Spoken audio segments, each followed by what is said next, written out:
Hello guys! Welcome back to my channel, and for today's video, meron akong isi-share na information sa inyo based doon sa mga nagtatanong sa atin sa YouTube channel natin. So dito po, ano daw ba yung pagkakaiba ng checking at saka ng savings account? So si checking po, checking po kapag tinawag natin checking, ito po yung nag-i-issue po tayo ng cheque. So kapag magbabayad po tayo, may babayaran po tayo at saka sa mga loan. So, ang savings naman po, kapag sinabing savings, yan lang naman yung savings, no? Yun yung karaniwang mga bangko natin na ginagamit. Yan po yung savings. So, sa checking account po, kapag may checking account po tayo, meron po tayong, siyempre may mga iniingatan po tayo dyan na dapat natin iwasan. So, ano yung dapat natin iwasan para magkaroon ng problema sa checking account? At the same time, hindi po kasi basta-basta nag-i-issue ng mga checking account ko. So, bakit po hindi sila basta-basta nag-i-issue ng checking account? Kasi po, yung usually, yung iba kasi, humihingi po sila ng post-dated check. Ito po yung mga cheque na kalimbawa, may binabayaran po sila monthly. So, for example, kumuha ka sa isang company o na installment yung babayaran mo. At ang sabi ng company na iyon is kailangan niya ng PDC para doon sa payment mo. Yun po yung titawag na post-dated check.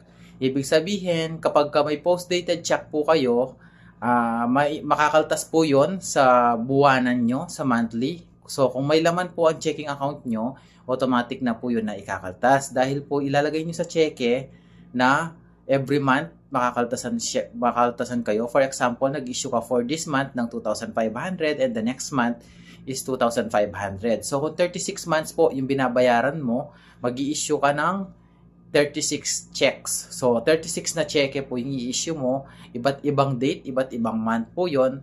At the same time, doon mismo sa date na yon at doon mismo sa month na yon, ikakaltas po yun sa inyong checking account. So, bakit po kailangan natin iwasan minsan yung checking account? So, ito po kasi minsan nagkakaroon po tayo ng problema. Kapag kasi sinawag po nilang checking account kasi, word the word check, no? Minsan po may hindi iniiwasan po natin yung tinatawag nilang bouncing check o yung talbog, yung cheque mo. So, paano niyan kapag nag-issue ka for example ng 36 months doon sa company mo? So, doon sa company na kinuhanan mo ng pera or loan.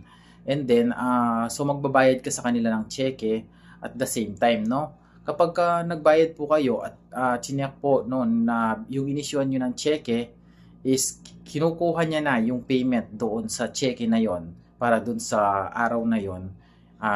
Kumbaga pumunta na siya sa bangko, so nag-request na sila na kuhanin na yung fund doon. So, ibig sabihin po, kapag nag-bounce po yung cheque na in-issue ninyo, ibig sabihin, wala pong laman yung cheque nyo. Although, nag-issue lang kayo ng cheque, pero wala siyang laman. So, anong mangyayari? So, may possibilities po na pwede kayong makasuhan or ng criminal case. So, yun po yung tinatawag na bouncing check.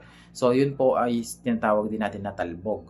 So, yun po yung iniiwasan natin. Kaya iniiwasan din po ni bangko na mag-issue na basta-basta ng mga cheque. So, paano naman po paano naman po may iwasan yung ganon? So, kailangan po 3 days bago ka mag-issue ng cheque, ponduhan mo na po yung, kung alam mo na may binabayaran ka at nag-issue ka ng cheque, make sure ponduhan mo na agad yung checking account mo para maiwasan po natin yung ganong issue.